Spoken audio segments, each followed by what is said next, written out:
This video, like most on my channel, is brought to you by what delicious energy formula? That's right, it's Gamer Supps. You should know by now, and you can always get 10% off Gamer Supps by using my code Thorin, Thorin, at gamersupps.gg, their website. Also, by the way, it's not just Gamer Supps, it's off everything on their website. Caffeine-free Gamer Supps, AFK blend to help you go to sleep. All the products on there. I would recommend, how about this flavour? Nile Nectar. It's a nectarine flavour. It's not my favourite. It's not in the starting rotation. I did a tier list of Gamer Supps flavours. But it's one where if I want a bit of variety or something a bit unusual, it's obviously a nectarine-based one. It's one that I actually think is quite pleasant. Now, there's a phenomenon that's going on with Dom for the last couple of years, IWillDominate, that I've seen play out so many times. That's played out with me, it's played out with Monte Cristo, it's played out with LS, it's played out with every thinker or content creator in esports, but especially in League of Legends. And the exact same cycle happens. So basically, it's why I called this Dom and the fan feedback loop. Because essentially what happens is, when you give your opinions, obviously people hear those opinions, interpret them however they like, they respond via comments either to you or about you on the internet, on social media, and by reading those comments, even if you're someone who has a really strong mental frame, or you're someone who says, oh, I don't really care what other people think, or, I'm going to stick to my opinions, it will actually affect you over time, and it will actually potentially push you, sometimes a tiny bit, sometimes a lot, and it will make your behaviour then change a little bit, which will then continue on in the cycle, which then the fan will react to your slightly tweaked behaviour. And that classic example of this, by the way, is essentially fans can radicalise you, if you want to use that kind of terminology. Obviously, we're talking just about video game opinions here. Hopefully, you're not killing people or doing anything illegal, but they can make it so your opinions seem more and more extreme, but actually, they're not as extreme about the topic, which is part of the problem with the phenomenon that I'll get into, but it's actually this feedback loop and the fact that fans are misinterpreting or skewing or exaggerating what you're saying will then make your response to them more emotional, more angry, more kind of high energy, which will then make the whole thing gain this kind of toxic energy. So it'll seem more and more out of control. And the worst thing is, especially if someone is a fan who doesn't know what fans have said about you and this cycle, they will just see sometimes your clip in isolation, or that might be the first time they've encountered you talking about that topic, and then they will go, wow, what an emotional response, or he really doesn't like that person, oh my god, he's such a hater. And so then the feedback loop just gets completely out of control. And the worst thing is, it'll make the original dickhead fan from way at the beginning of that feedback cycle actually seem more justified, because they've basically fucked with you and pushed you and gaslit you so much that eventually your response to them gaslighting you, since you're talking about it through the medium of the player they like, the team they like, a result in a tournament, will make it seem like you're bringing that energy to that player, that team, that tournament, that result, not this fucked up cycle and the fan base that's doing it and gaslighting you. So basically, one of the people I actually noticed this with, I'm not even going to use myself as an example until later, is actually Monte Cristo. Because the reason why I bring up Monte Cristo is this. To me, Monty was quite edgy. If you go right back to the beginning of League of Legends esports, 2012 or something like that. At the time, almost everyone, Riot hadn't done that much fucked up stuff, to be fair. Almost everyone was kissing Riot's arse. They all wanted to work with or for Riot. Monty was a rare person who was working for a third party, OGN in Korea. He wasn't working with Riot Games. And so as a result, he was actually one of the few, I wouldn't even say contrarian, because it's not like he was doing it to be against everyone. It's just that no one else could have their real opinion, or if they did, their opinion at the time just happened to go in line with what Riot thought. Or they were all very naive in the industry. At the time, he was considered quite edgy, and there could be drama about him. But the drama was stuff like he was trying to host a tournament and TSM didn't want to be a part of it because Reginald didn't like him, or he didn't like Reginald. Or then he was associated with CLG players and eventually a coach of CLG. So then it's he's on the CLG side and we're all tribal and we're on TSM or we're on this other team or whatever. And so as a result, at the time, he was considered oh, it's a bit edgy. The joke is, I've always said to Monty, one of the things I've done for all my friends in esports is, well, I'm always more edgier than them, aren't I? Or I'm more willing to say the more extreme thing, or that I'm willing to say the thing that I think privately, that maybe people say privately, but then they don't say it publicly, or they couch it differently, or they use euphemisms, or they're a bit softer with their touch, whereas I'm a bit more blunt. If anything, I sometimes even go the opposite way, and I'm just very transparent with what I think, right? And don't sort of softly couch it or put a lot of flowery language about it or make a lot of disclaimers to make. So the reason why I bring up Monty as an example is because as the years went by, first of all, there was way more people who were edgy than Monte. Actually, if anything, I think Monte's gotten more and more professional, more polished with how he even addresses things. And it's not really, unless something really outrages him or he's personally pissed off with people, that he tends to do what I do, which is, I've always said, we both give our takes, but when I do it, I put more mustard on the hot dog, is what my analogy is. Monte's sometimes just the plain ballpark Frank, or maybe there's just a little bit of grilled onions on there. He's not putting the works on, as it were, like I am. So I've always thought, when people have these extreme reactions to Monte, like they act like Monte hates Faker, or Monte's biased against Europe and Fnatic, or Monte doesn't understand the LP, then it's like, mate, at this point in time, compared to actually people with extreme opinions, Monte is basically just like a blank cipher or vessel that you're just projecting your necessity for a villain onto. Basically, you're just deciding every horrible opinion about that other fans or other content creators that you don't happen to be talking about or thinking about onto Monte. You go, he's the hater. He just despises Faker and Reginald and Bear. And why is he so biased? And so basically, what I noticed was Monte just got gaslit by all these fans for years and years and years, different fan bases around the world, that he just hated their player, their team, their region. And people just kept telling him he hated them over and over and over and over and over and over and over and over again. Even though, as far as I could tell, with TSM, for example, TSM's probably the closest Monte's actually ever come to hating a team. And it wasn't ever the team, was it? It was the fans who were doing that. Reginald, the owner, who directly fucked with Monte, and indeed even lied about him publicly, by the way, and done all sorts of outrageous shit that we knew behind the scenes and revealed some of. And maybe the odd player who went along with that bullshit, Loco, when he was a coach, and he did. I wouldn't really say Bjergsen ever did. In fact, if you don't know, Bjergsen and Monte actually had quite a friendly relationship for many years, and would even meet up and have dinner and talk about books and stuff, even though this was in the height of you all hate TSM and they despise you. It was TSM versus the world era of us versus them, right? So when I saw people do that to Monte, I always used to think, he doesn't even vaguely hate those people. I mean, the joke in the modern days, the idea Monte hates Faker. In what context? You understand, Monte was one of the chief architects of Faker's Western career narrative. He was there casting the first game the guy played. Then he was there at Worlds, the only one on the desk picking T1 to it. I give you a break. This guy, again, he was thick as thieves with Faker for years and years and years until guess what?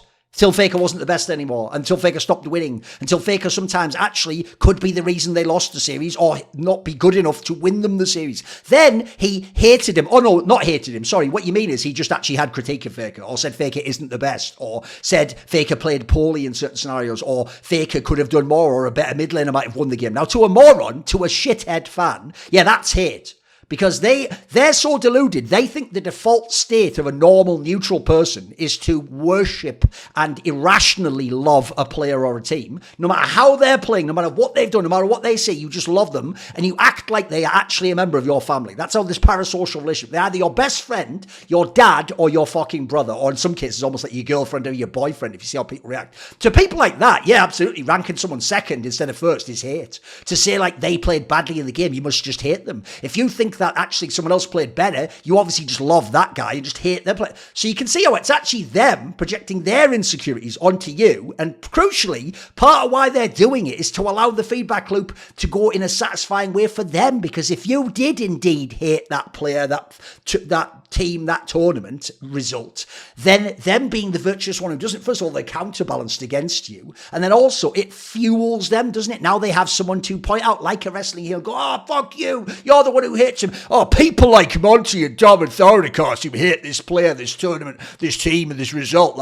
That's what they do. So I'll give you a quick example, because we'll get into the Dom thing in a second. I'll actually give you a quick example where I realised how bad this can get myself, which is during this whole Rekkles drama, when I made this video, which contained zero of my opinions and was all factually sourced information and anecdotes from literally the teammates and coaches and org figures around Rekkles, basically his whole career, the majority of a 10-year span. When I did this video, people did this thing where they said, Cos, Thorin, he's hated Rekkles irrationally since 2012 when Rekkles was 15 years old, and all he's done is promulgate and spew hate every fucking day all over social media in his videos. So what I did was I've made a little clip video, this is not that long, and I just went and I used the Twitter function where you can do an advanced search, and I searched for the word Rekkles on my Twitter account between something like 2012, so the start of his League of Legends his career.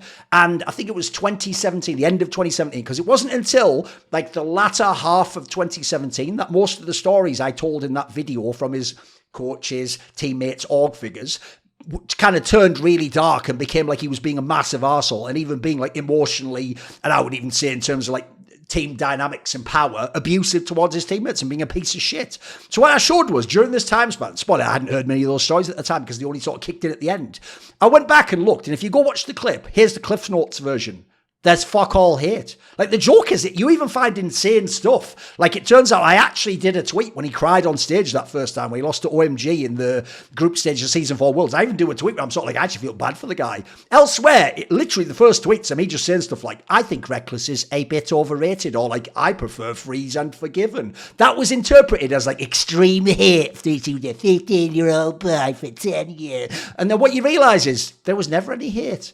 Like, the best you even get in that, like, 4 or 5 year span, by the way, is like some banter about him. Or again, I just make a joke about his fans, not him. Or I just suggest I don't think he's that good. Or I think other people are better.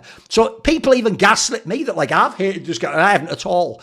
So here's the reason why I think it's insane that people gaslight Dom, that he just hates these players and teams. First of all, he obviously jokingly leans into the idea he's a hater because he's smart enough to understand with a narrative like that, it's actually cleverer if you control it. And one of the ways you can control it, it's a bit like an improv class. By the way, very cool little tip. If you're ever talking to a girl in a bar, try this trick. They say something silly, do the old classic idiom. Play silly games, win silly prizes. We actually have a similar one in English where it says something like, ask a stupid question, get a stupid answer. So if a girl says to you, kind of like shit testing you, prodding you, trying to see what you're made of, they say something like, but you say that to all the girls. You don't go, oh no, I don't. Like, and I didn't even mean that as some sort of like a forward statement. I'm actually like a really cool guy if you get to know me, and actually I'm very loyal and I don't just womanize. No, what you do is you go, just the last 1,000 or so, but you're the first one it worked on. You do some shit like that. You sort of do a yes and like improv. You just make it fun. You go, you know what? Fuck it. If you're going to exaggerate, I'll just make it actually like absurd. Like, yeah, you know what? Oh, I'm actually the greatest faker hater of all time. In fact, I actually prey on their downfall all the time. Which, by the way, really clearly doesn't work if you've watched enough of Dom's content. Because actually, Dom still has Faker as the GOAT, best of all time. If you actually ask him, he'd agree like Faker was clutch in these worlds they've won. He always credits them when they win worlds. He's even one of the people, actually, compared to most other people, who seems to warm up to T1 as they make their worlds runs. Whereas actually, some of the rest of us are in denial until the bitter end, until they lift the fucking trophy, aren't they? I think Dom's actually done one of the best jobs I've ever seen of having the opposite career to what people say. People make out like he started really cool and just a cool player. Then over time, he just got bitter and jaded and old. Actually, what happened again is they're projecting. They got bitter and jaded and older. But no, it's Dom that did that. And then by the end now, he's just some irrational piece of shit hater who just churns out hate content. It's the opposite. Like, actually, Dom started as like a player, just giving any old opinions and having crazy like shoot from the hip shit. And then he actually, over the years, learned like content creation. I'd even say almost like certain aspects of how you address things journalistically. Even. He's actually fairly responsible. And if anything, I actually would think he goes out of his way, sometimes to a fault, to be well balanced and sort of like give credit where credit's due, but also address things. At the same time, he'll address like banter and do a little bit of like over the top on camera stuff, but then he'll also come with the real analysis and the real take and who actually played well in that game and who could have done other things. And so to me, it's never been like that. People have just gaslit him that he hates these teams and players. And one of the reasons why it's so gross is another area that Monty and Dom have a similarity is it's the other way around. Like when they actually watch someone play at a high level and accomplish something great, it actually transcends whatever petty personal feelings they might have about the person or generally even these things about fans. I actually say they're some of the most fair people I've ever met in esports at showing their commitment to excellence. That actually what they essentially revere above all is high level play, in this case in League of Legends. They love high level play and crucially they hate low level or I'd say poor play. Like mistakes, obvious, like unforced errors to use the tennis terminology. So as a result, you know what? Within that context, yes, teams who are overrated Like in different time periods, TSM in North America, Fnatic in Europe, fucking T1 in Korea. These teams that are overrated and don't play at a high level are going to irritate him, just like it irritates Monty. Because these are people who've watched a billion games. They've watched the best players of all time. They've watched so many cycles of league and so many different teams that as a result, their standards for what excellent players and how good a team can be and how good their coordination and strategy and laning and team fighting can be is higher than the average casual fan. They just don't have the same experience. What's impressive to them isn't as impressive to a Monty or a Dom. So what happens is when these overrated people don't play at a high level, stupid fans from the team or fans of the player he's addressing go, Dom just hates that team and its players. No. What Dom hates is, one, poor play and low-level play when he's expecting and hoping for high-level play. By the way, if Dom has his choice, I guarantee he would make a wish if he had unlimited wishes and make that be an awesome game and make T1 play their best ever and make Faker play his best ever and make them actually have a chance to be the best team of all time if they can be. He wouldn't choose to have the downfall and have a bad game and some scuffed game and have Faker just go fucking in on Corky and into and then bashes down on 4. He'd never choose that. Well, that's such a mad thing to even imply he would, by the way. So when these stupid fans try to imply he hates the team of the player, no. He's reacting in an angry or an irritated manner to you, the fan. But what they do is, because they themselves over-identify with the player of the team, they even go, we or us, or he just hates on us or us at T1, because they over-identify and act like they're on the team or they're being represented by the team or the players. They believe that Faker shit, like, this one is for you, guy. This bud's for you. They actually believe that fucking shit for some reason.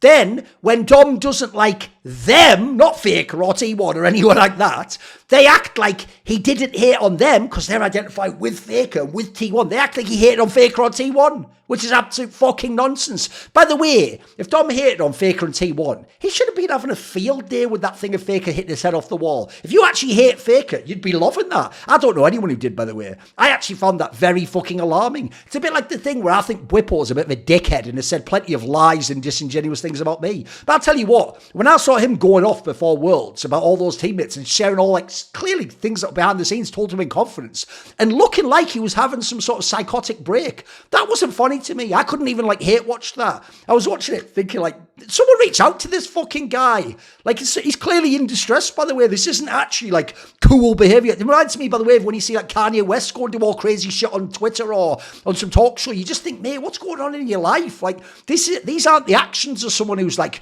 got a message for the world. This is someone like lashing out at everyone, by the way. And any thought that comes into their mind just tumbles out and then they have to suffer the consequences of that when they're more sober or they're in a situation where their emotion comes down. So the idea that he hates on these people, no, he hates on you annoying motherfucker. You disingenuous gaslighting bitch. That's who he hates on, by the way, justifiably if you see the way those fans behave towards him.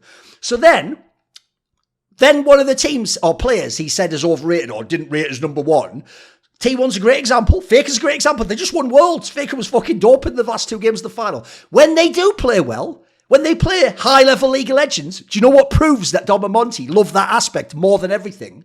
Because then someone like Dom and Monty will like it. Then they will glaze him. You go back to 2022 spring, or 2023 spring, by the way, where actually T1 was the best in the regular split, but they just didn't win the finals. Dom is fucking all over Faker on this one. Monty's going all over Faker and T1. They're loving that fucking style of play. Actually, if you don't know, Faker himself was having like a little renaissance in 2023 spring. He was looking way better than he had for years. These guys will go crazy with the fucking wax lyrical, glaze, whatever modern terminology you want to use. Just basically like just going on and on about how great they are, what's excellent, what they do. That's not what a hater does. A hater diminishes. A hater has an excuse for everything. A hater dismisses. Spoiler, T1 fans do it all fucking day long. It's about Chovy or Gen G. They exhibit all that behaviour. Dom and Monty didn't. They are actually honest to a fault in that sense. But here's the problem. To a moron, you just hate him though, and you're just seething, and you wish he'd played badly. It's just not true at all. These people, they don't follow the game to just hate on your team. Like, grow the fuck up. I mean, the joke is half of these dickheads support exactly the wankers who do just hate on people in the community for fucking clicks like that rival fucking imbecile, or the people from the Score Esports, or like Wooloo. You all support those fucking people, you dunces, because they just glaze you and kiss your ass the whole time. So one of the worst things in this case is it's just projection. Fans, like a lot of humans to be fair, seem only able to model other people's minds. Their theory of mind is they're just me. They're just another version of me. In this case, they're a stupider version of me because they don't know that Fake is the best at all time. So as a result, since they only care about that player or that fucking team or that result, they act like, by the way, personally as well, they'll act like that's what Dom and Monty do. Since they want the player and team they don't like to play badly and have low-level matches, if it means their guy or their team gets to win, then that's what they put out into the world. They are the haters. One of the things I've always said, it's one of my witty lines, is in esports, you don't actually really have fans. Because fan implies, like, I'm just a massive fan of this person. No, what you have is like someone who's a fan of one team and in most cases a hater of every other team. So they're actually, if you look at their like net behavior, are just a hater. They're not there because they love their team. They spend most of their time hating on the others. Like, if you think about it, you must know 1 million people on Twitter, if you're like in Europe, for example, who are like a Ronaldo or a Messi fan. Do they spend all day posting amazing, interesting things about Ronaldo or Messi? No. What they do is just get 24/7 into flame wars with people who are fans of the other player and saying how shit that player is now overrated and how you've always exaggerated him and he didn't win this tournament. Oh, but what about this one? And then what about this one?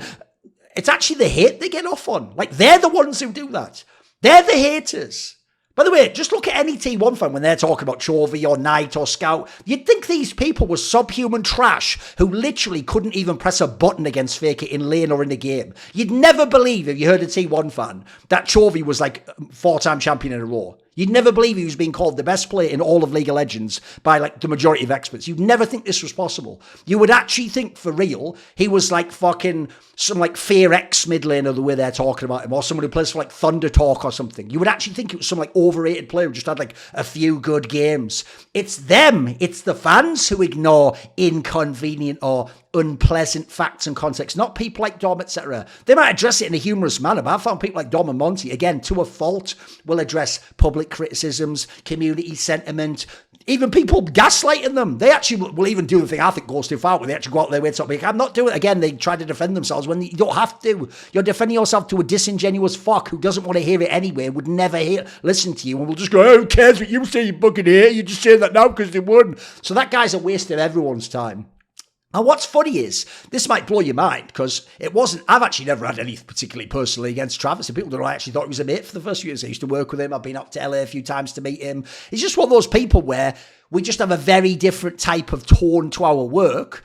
And I will also say, I think I've had him on my content in the past, but I think he gets a bit insecure in the sense that he feels like I'm almost like mocking him or something, or I'm like not taking him seriously. It's not true at all, actually. I think I've always been able to transcend any differences we had in our professional careers and actually connect with him as a person. But one thing Travis told me years ago that I've always repeated, because I thought it's just a banger fucking analogy, is he said when I was getting super popular already, I know this might blow your mind, this is going to be a key concept. When I came along, that was a few years after Travis. So I came along and initially I was doing interviews. So what was the first thing everyone did? They went, wow, who's this new British guy, wasn't even on camera, who doing these amazing interviews that are in depth? They're much better than Travis's, because of course Travis's are just fucking like, like shallow, and he doesn't like do his research, and he doesn't know like all this extra stuff about it. He's just interviewing players that he's friends with. So what they did is, one, they used me, the new guy who was novel and doing something different, as like a cudgel or a cosh to fuck with Travis and be like, you're not as good as this guy. Spoiler, that phenomenon plays out again and again and again and again. I mean, the joke in the modern days, people now do that to Monty,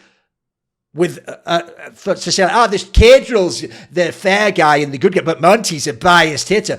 They used to say that, by the way, about me, that me and LS are the haters, but Dom's the cool guy who has the level head. It just changes. There's a treadmill of who they claim is the cool one, and then they use that person to bash on the person who came before them, and sometimes even put them on, by the way, and just use it like, why can't it be more like him, the other guy? So what Travis told me is, it's basically called the elastic band effect. What he told me is, it's like an elastic band. Initially, you just pull the elastic band out. There's nothing wrong with that. It's great. It's just going out. But eventually, someone's going to let go, and when they let go, the premise goes, the backlash is going to be like proportionate to what the increase was. So if you take the analogy of the band being pulled out as your popularity, the second it lets go, it'll go all the way and just do a harsh snap like that. And that's what happens. Because what happens is, people were never making an estimation of who these people are. When they parasocially get to know you, what happens is, one, famous concept, familiarity breeds contempt. The longer they know you, the more reasons they have, just from knowing you and you being part of their space and their mind all the time, living rent-free, as it were, they find things that annoy you about them, that you annoy them. Like little idiosyncrasies you have, or turns of phrase, or connective things that you say, or jokes they don't think's funny, or again, they think you're obsessed too much with this player because it's their favourite player, or you don't give him enough credit because it's the team that they like, or they've supported, or they know you have a beef with someone. And so what happens is, they don't realise that what was making them love you and then use you as the example against someone else is you were novel. They just got to know you. They hadn't heard enough of your opinions to get butthurt about them yet. And crucially, you hadn't been involved in enough dramas. By the way, the number one thing people in esports love and crave and will seek out is drama. They'll all lie to your face and themselves in the mirror and tell her, I hate drama. We should ignore this person. And then my video on Rekkles will get 300,000 views. Or any drama video, easy 25k, 50k, 100k views. That's why fuckers like Rival and that dickhead double guy just farm drama every chance they get on fucking YouTube. They'll just, hey, I didn't watch this video, but what if it had said this? Thank you for the 100k views. Like, that's what people want in esports. So they will just decide in the drama you're the villain and therefore you're somehow evil and causing the drama. So one of the things that's interesting to me is it is one of those sort of like you either die a hero, in this analogy you'd have to leave esports after a couple of years of being a content creator or public figure with opinions, or you live long enough to see yourself become the villain, because these nutter fans will make you the villain. And what they'll completely ignore is that you were ever here with an expert's eye trying to appreciate and be a connoisseur of the highest level League of Legends in the world. By the way, I'm not even, because I used the T1 example, I didn't even decide to get into the whole thing of when Western fans act like you're shitting on their favourite player because they don't watch the LPL and LCK and don't even know how high the ceiling goes. I didn't even bring that in, but that was an old school factor. To be fair, in the modern day, a lot more people, it seems like, do watch LCK. That's why it has like record numbers compared to LCS, doesn't it? But back in the day, it was a reversed ratio. LCK got way fewer viewers, and obviously a lot of them were just hardcore nerds, and it was the LCS that had all the casuals, etc. So I actually do think what people miss is it's so obvious by actually not only their longevity, you just couldn't stick around as a hater this long, guys. If you look at haters, all they can do is react to content. People like Dom and Monty, they could do a show every week, in fact they have in certain cases, and just talk about the best players of all time, the best matches for hours. It's actually enjoyable to them. They clearly love the game, high level play and players and the great players in history, and most especially they love discussing the interactions of the dynamics and the fucking draft and the strategy and what could have been done differently. These people clearly do it for the love of the game, for the love of the sport, for the love of League of Legends, but it's presented as they're just a filthy scum clout goblin hater because they're gaslit by these fans. And what these fans rely on is that when they essentially act fucked up enough, when you finally snap, when it's the straw that breaks the camel's back, to someone who didn't see them fucking with you, you'll look unhinged. So the final thing I'll leave you with is, I'll give you a quick concept. Has anyone else experienced this? I'm sure a lot of Western people must be able to relate. Have you ever seen that kid in class where they're not like overtly bullied, as in no one's like punching them in the face every day or like following them home or like ordering 70 pizzas to the house, but people just on a low level fuck with someone who's considered weird or sort of gives everyone the ick or something about them's just off, and they're not the most hated person who's super bullied, but they're not in anywhere liked or accepted. And so what people do, a bunch of people, is they just on a low level fuck with that person. Maybe they just trip him a little bit or kick the backs of his feet, or they just say the odd stupid comment, or when he's speaking in class or reading, they just try to distract him or whatever, or they have like a little nickname or a needle. And what they try to do is they try to do something really small that no one else really notices or acknowledges as like a big or a fucked up thing, knowing that eventually when that person's just tolerated it, just ignore them, and I'm sure they're just fucking jealous, or there's just an issue with me, or, you know, it doesn't matter how school's going to be over. So eventually when that person like snaps and like just like, shut the fuck up and stop that, or maybe even actually gets really mad and like punches one of them, they then present it like that was an out of context behavior that was the first time that had ever happened. And he's just crazy. Look at him, he's a fucking lunatic, this guy. I always knew he was, and then they use it even worse, gaslighting, to justify all the behavior they did before. See, I always knew he was fucking weird. What a fucking psycho. Wow, do you overreact like that and do that? That's exactly what these fans do to people like Dom and Monty and LS. And the worst thing is, one, it means some of these people, I think the Cadrils, I don't think Dom's much, Cadrils really bad for it, LS has a problem with this, they feel like they have to then sort of try and win those fans over and constantly justify themselves and explain themselves to these dickheads who essentially are like a prosecution lawyer who doesn't have any interest in what's happened. He just wants you to go down for as long as possible and to win the case by any means necessary. And also, these actual people who I think are some of the best thinkers ever, who clearly really care about the game and would even do it for free and have it at certain occasions, get treated like they're just some dog shit hater who just sat there with no game knowledge, no love of the game, just going, fuck the guy I don't like, which is literally what the fans who are gaslighting these people do. This is LS, and you're on Thorin's YouTube channel, so cut the Western shit. Oh yeah? You and whose army? Well, how about the Skrilluminati for one? They're the people who support my content. This video was kindly supported by The Concept,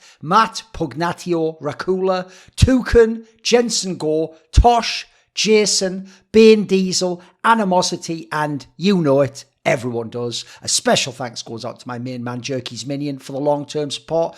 Do you want to ask a question for my AMA videos? Would you like teasers? Find out what upcoming guests I've got?